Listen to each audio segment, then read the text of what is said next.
নমস্কার, সুইনো স্টোরি ফাইটে আপনাদের সকলকে স্বাগত। কথাকারদের কণ্ঠে গল্প পাঠের এই অনুষ্ঠান আপনাদের কেমন লাগছে অবশ্যই মতামত বক্সে লিখে পাঠাবেন। অন্যান্য দিনের মতো আজকেও আমাদের সঙ্গে আছেন বর্তমান সময়ের দুজন উল্লেখযোগ্য কথাকার। তারা গল্প পাঠ করবেন। আপনাদের অনুষ্ঠান ভালো লাগলে লাইক বাটনে ক্লিক করবেন এবং অবশ্যই সাবস্ক্রাইব করবেন আমাদের সুইনো কবিতা টিউব চ্যানেলটি। চলুন দেখে নেওয়া যাক আমাদের এই 10ম পর্বে কোন দুজন কথাকার আমাদের গল্প শোনাচ্ছেন।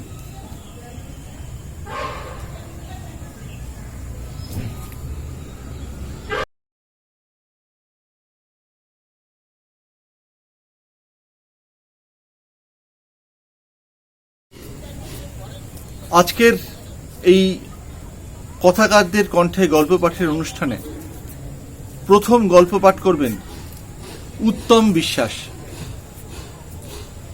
মাধুকরী অনুগল্প প্রতিযোগিতায় প্রথম স্থান অধিকার করেছিলেন কথাকার উত্তম বিশ্বাস। বনগাঁর প্রত্যন্ত গ্রাম শুটিয়া নিবাসী এই কথাকারের গল্প শুনবো আজকে আমরা। পেশায় শিক্ষক।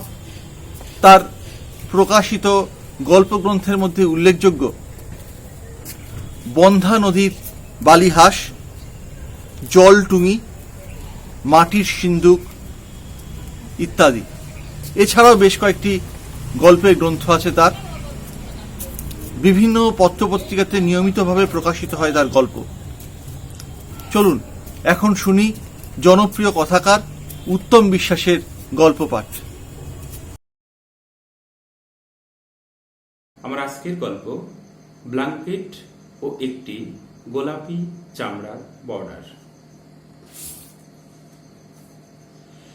উড়ি সীমান্তের উত্তরে একটি পাহাড়ি উপত্যকায় বাদশা আলমের বাস। আলম একজন আপেল শ্রমিক। টিলার ওপর কেরোসিন কাটে ছোট্ট একটা ঘর ওদের। ছোট থেকেই কাংড়ি কোলে নিয়ে শুতো বাদশা আলম। কিন্তু শাদির পর শীতটা যেন ওকে ক্রমশই শৌখিন করে তুলল। রোজ রাতে আগুনের সাথে পালা করে মেশাতে লাগলো সুগন্ধি। বোধহয় সুন্দরী বিবির সাথে নিশি যাপনকে আরো মোহময়ী করে তুলতেই এসব পাগলামো করত আলম। একদিন সুগন্ধি মেশানোর সময় ওই কাংড়ির আগুনে নাগমার নাভির নিচটা বিশ্রী রকম ভাবে পুড়ে গেল। নাগমার বয়স বেশি নয়, কিন্তু অপূর্ব সুন্দরী। আগুনের ব্যবহার তখন সে ভালো করে শেখেনি। এরপর আলম কাংড়া জানলেই নাগমা আপত্তি জানায়।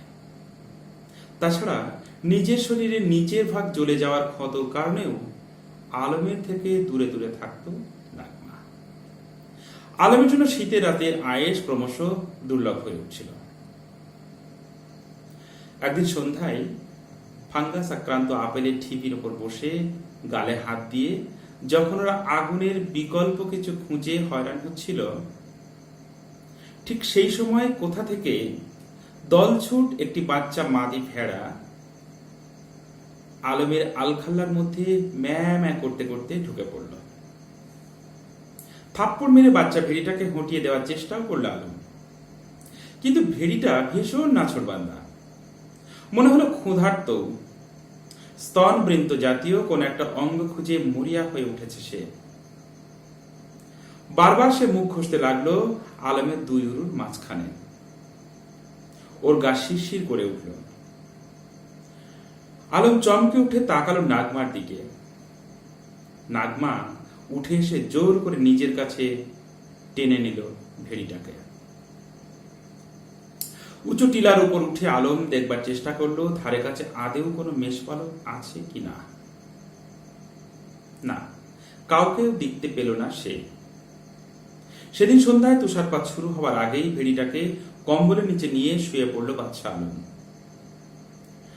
নাগমার অভিমান হলো খুব। উসকো কিউ অন্দর লিয়া?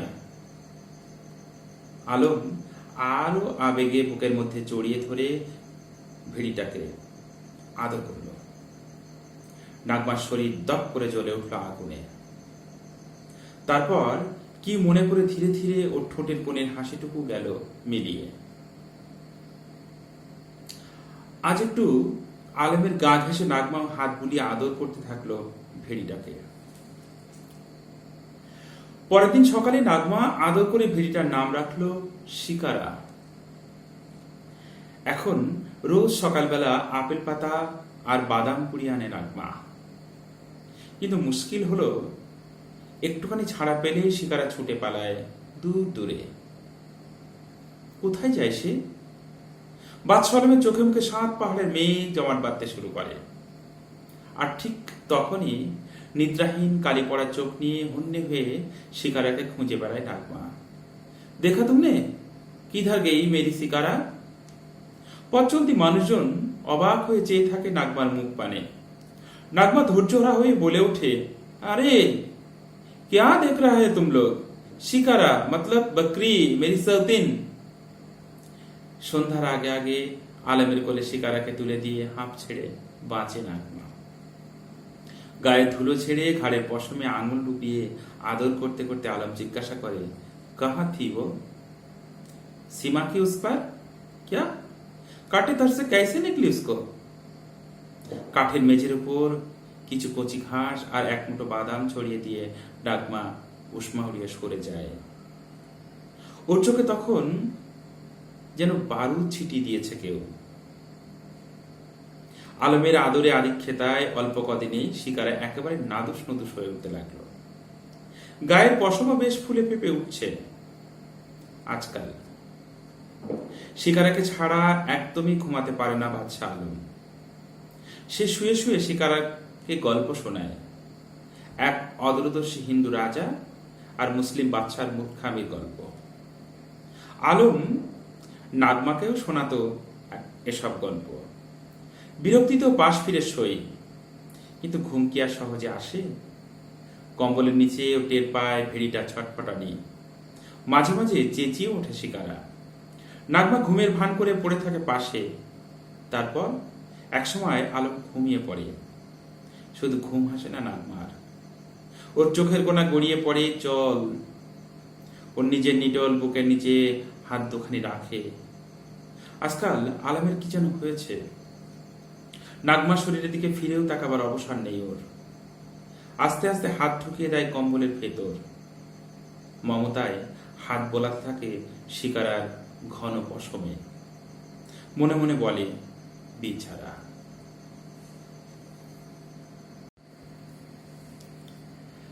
নাগমা লক্ষ্য করেছে ওর গায়ের কাছে এলেও কেমন যেন একটা উটকো গন্ধ ভক করে নাকে এসে লাগে। চলাফেরা আদব কায়দাও আগের মতো আর নেই। কেমন যেন পাশবিক দৃষ্টি নিয়ে চেয়ে থাকে ও।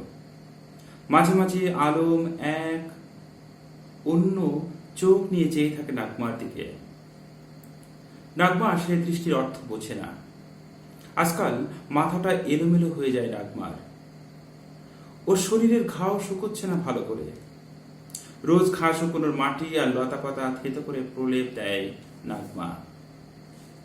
তবু কিছুতে কিছু হয় না, যন্ত্রণা কমে না। মাটির কলসটা উপত্যকা ঢালে গড়িয়ে দিয়ে হিমশীত ঝর্ণার নিচে গা খুলে দাঁড়িয়ে থাকে ঘন্টার পর ঘন্টা। তবুও যেন কোনো কিছুতেই মন বসাতে পারে না নাগমা। তখন ঘর দুয়ারে কাজকর্ম ফেলে উল্টো পাল্টা আচরণ করতে শুরু করে সে। একদিন তলায় পড়ে থাকা অপোক্ত আপেল ছুঁড়ে ছুঁড়ে গাছের সবচেয়ে সুন্দর আর অধিক আকর্ষণীয় আপেলগুলোকে ঘিয়ে করছিল নাগমা। হঠাৎ ওই পথ দিয়ে যাচ্ছিল একদল লোক। নাগমা অস্থির হয়ে ওঠে। वो क्या बकरी चराने वाला है? शिकारा के मालिक? नहीं तो, সত্যি তো। এদের আগে কখনো দেখেনি নাগমা। হঠাৎ ওদের মধ্যে লম্বা দাড়িওয়ালা একজন লোক পকেট থেকে কিছু টুকরো পাথর নাগমার হাতে দিল এবং দাড়িতে মোচড় দিতে দিতে বলল, चोट का जख्मी करके कोई फायदा नहीं, मुझे निशाना करके देखो। पर मैं तुम हो क्यों मारो? এরপর সে তার আলখাল্লার ভেতর থেকে কিছু টাকা নাগমার হাতে ঠেসে দিয়ে ঠাট্টার ছলে বলল, হাত কা নিশানি বানাকে রাখো, शायद कभी काम पे आ जाए, खुद के लिए नहीं तो वतन के लिए। নাগমা কিছু বুঝে ওঠার আগেই লোকগুলো পাতার আড়ালে অদৃশ্য হয়ে গেল। টাকাগুলো ঘরে নিলে বাদশা কি বলবে, এই চিন্তায় নাগমার মাথার ভিতর চক্কর দিয়ে উঠল। আপেল বাগানের কাজ হারিয়ে বাদশা আলম এখন পুরোপুরি ভাবে বেকার। চেনা উপত্যকা ক্রমশ অচেনা হয়ে উঠতে লাগলো। বাড়ছিল অচেনা মানুষের আনাগোনাও। বাগান মালিকের এমন খামখেয়ালি আচরণের জন্য মনে মনে নাগমাকে দায়ী করে আলম। এদিকে অপরূপা নাগমাও কেমন যেন পচা সবেদার মতো ক্লিশে মুখ নিয়ে চেয়ে থাকে সীমান্তের ওই পারে। মাঝে মাঝে কারফিউ জারি হয়, কারফিউ ওঠে। বাদশা আলম শিকারাকে টানতে টানতে নিয়ে যায় ঘাসে ঢাকা ভ্যালিতে। অন্য দলের মধ্যে ছেড়ে দিয়ে মেষপালকদের পাশে গিয়ে বসে গল্প করে সময় কাটায়। পাহাড়ি পাতায় চুরুট বানিয়ে আগুনটুকু চুষতে চুষতে উৎসুক চোখে চেয়ে থাকে। কখনো অন্যের পাঠা এসে তার শিকারের কাছে এসে মহব্বত দেখালে আলম তৎক্ষণাৎ শিকারাকে টানতে টানতে দূরে সরিয়ে নিয়ে যায়। নাগমা অভাবে অভিযোগে বিড়বিড় করে ওঠে, চারটে বাচ্চা হলে তো দুটো পুষে দুটো বেচে কিছু পয়সা পাওয়া যায়, তাছাড়া বছরখানেক চেষ্টা চরিত্রের ফলে যদি একটা পাল তৈরি করা যায় না। সব আশায় জল ঢেলে দেয় আলো। অভাব ওদের কেরোসিন কাঠের ঘরটাকে ক্রমশ ঘিরে ধরে। একদিন কি এক উত্তেজনায় পাহাড় থমথম করছিল। বাইরের মানুষদের দেখা যাচ্ছিল অস্ত্র হাতে। নাগমা ভয়ে ভয়ে কান পেতে শুনবার চেষ্টা করছিল উঠোনের দিকে কোনো ভারী বুটের শব্দ আসছে কিনা। শিকারা চিৎকার থামানোর জন্য নাগমাকে খুব উদ্বিগ্ন দেখাচ্ছিল সেদিন। আর হয়তো সে কারণে আলম অস্থির হয়ে উঠে শিকারাকে জড়িয়ে ধরছিল। পরদিন খুব ভোরবেলা সেই লোকগুলো মুখে কুয়াশা মেখে ওদের উঠোনে এসে আবার দাঁড়ালো। যারা নাগমাকে পাথর আর তনখা দিয়েছিল তারা। নাগমা ভয়ে ভয়ে ওদের সামনে এসে দাঁড়ালো। একজন দাড়িতে মোচড় দিতে দিতে বলে উঠল, কাহা হ্যাঁ वो? নাগমা পাল্টা জিজ্ঞাসা করলো, কোন? একজন ধমক দিয়ে উঠল, বাদশাহ আলম বল, জেহাদ চাহনে वाला लोग आए हैं। জরির ওড়না দাঁতে কাটতে কাটতে ওদেরকে বোঝাতে চেষ্টা করলো, भाई साहब कुछ दिन के लिए बादशाह बहुत बीमार थे, लेकिन आज कहाँ गए पता नहीं। শিকারা আবার আকাশ কাঁপিয়ে ডেকে উঠল। দাড়িওয়ালা লোকটি অস্থির হয়ে উঠল, अंदर में कौन है? उसको जल्दी बाहर आने के लिए बोलो। আলম মাথা নিচু করে বেরিয়ে এলো। কোলে তখন শিকারা।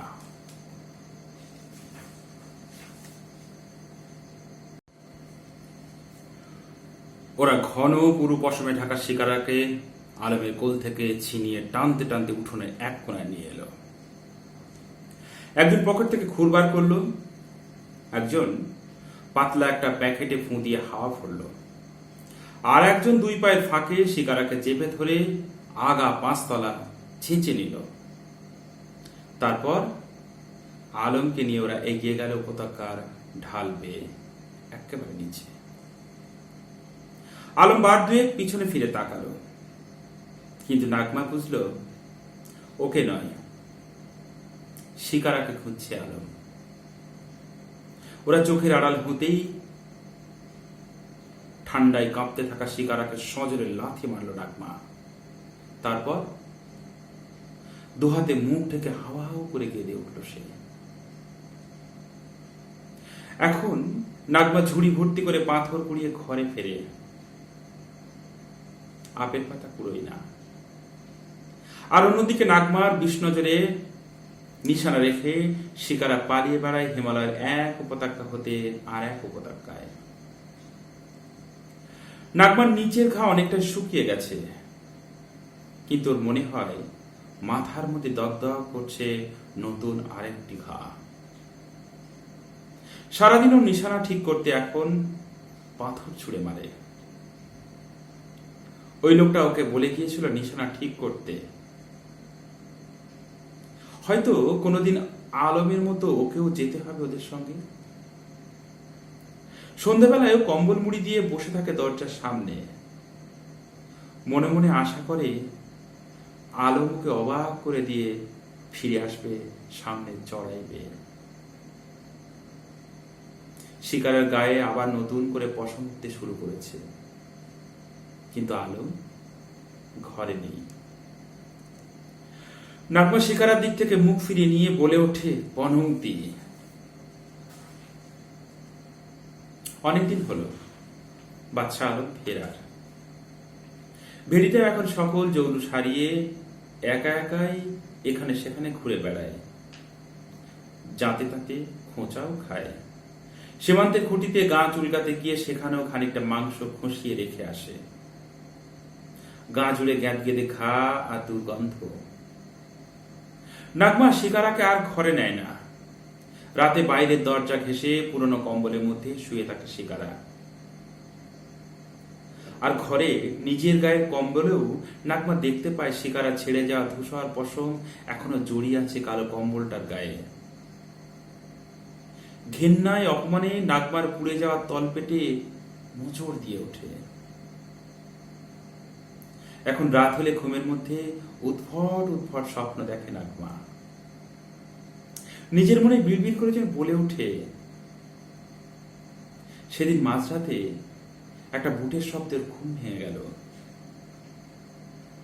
উঠোনে কেউ যেন এসেছিল, পায়ে পায়ে নেমে এলো নিচে পাহাড়ি চন্দ্রমা। আয়নার মতো রোশান ছিটিয়ে দিচ্ছে চারিদিক।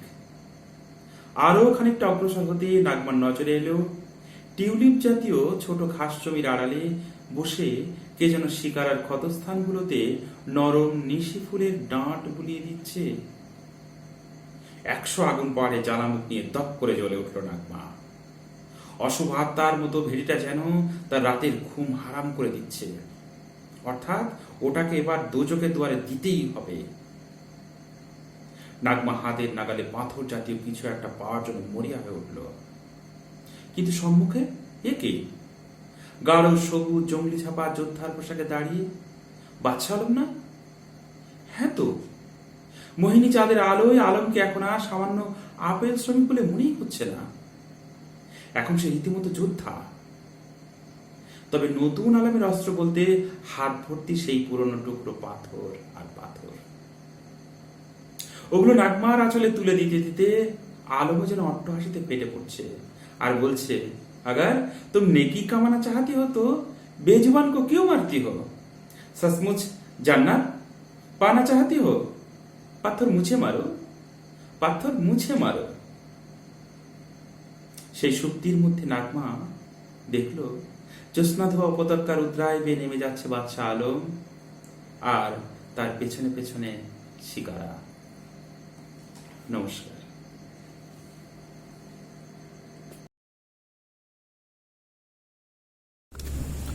এবার গল্প পাঠ করবেন সন্ধ্যা দাস।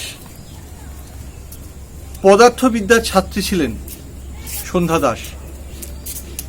প্রেসিডেন্সি কলেজে পড়বার সময় অন্বেষণ নামক পত্রিকাতে তার প্রথম কবিতা প্রকাশিত হয়। পরবর্তীতে সহবাস পত্রিকায় তার প্রথম গল্প প্রকাশিত হয়। তার প্রকাশিত গল্পগ্রন্থের নাম বাসনা বিহঙ্গ। চলুন এখন শুনি অন্যতম কথাকার সন্ধ্যা দাসের গল্প পাঠ। গল্পের নাম ড্রেসিং টেবিল।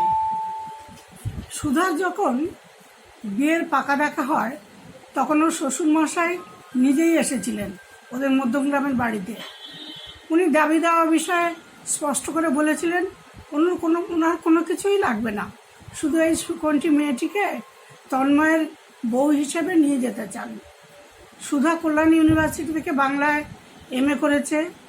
তন্ময় যায়নি ওকে দেখতে, ছবিতেই নাকি দেখা হয়ে গেছে। দাড়িপাড়া গ্রামের ইংলিশের টিচার তন্ময় বোস, মিশুকে হাসি খুশি ছেলে। সুধার পিসিমা সম্পর্কটা এনেছিল। তন্ময়কে খুব পছন্দ হয়েছিল সুধার বাবার। ভাবলেন ছেলে তো নেই, এ জামাই ভবিষ্যতে ওকে নিশ্চয়ই দেখবে। তন্ময় একটা স্কুটার কিনে নিয়েছে চাকরি পাওয়ার পর, তাতেই যাতায়াত করে। বারাসাত থেকে সাকুল্যে 45 মিনিট সময় লাগে। Higher secondary school. বন্ধুরা বলে ওকে নাকি সিনেমা আর্টিস্ট আবিরের মতো দেখতে। তবুও ওর কোনো অন্য রিলেশন নেই, ও বাড়ির কথা মতোই বিয়ে করবে। তাই বাবার ইচ্ছা অনুযায়ী তন্ময়েরও দেনা পাওনা নিয়ে নিজস্ব কোনো মতামত নেই। বিয়েতে সুধার বাবা বেশ কিছু সামগ্রী সাধ্যমতো দিয়েছে। খাট, আলমারি, গয়না। শুধু দেয়নি সুধার শখের জিনিসটি, ড্রেসিং টেবিল। সুধার বাবার মিষ্টির দোকান। তবুও 3টে মেয়েকে তিনি বিয়ে MA পড়িয়েছেন। বড় মেয়ে সুধার গানে আগ্রহ দেখে গানও শিখিয়েছেন। এখন সুধার বিয়ে ধার দেনা একটু করতে হচ্ছে, তাই সুধার মুখ ফুটে বলতে পারেনি ওর শখের কথা, কারণ ওর বাবার সামর্থ্য বড় মেয়ে হিসেবে ওই ভালো বোঝে। ভেবেছিল ওর স্বামীর কাছে বলবে বিয়ের পরে। বিয়ের পর হানিমুনে গেছিল তন্ময়।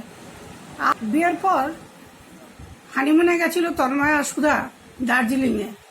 টাইগার হিলের সূর্যোদয়ে পাহাড়টা যখন লাল হয়ে উঠল, অনেক আবেগ নিয়ে তন্ময় বলেছিল, সুধা এখানে যদি আমরা প্রতি বছর আসি কেমন হবে?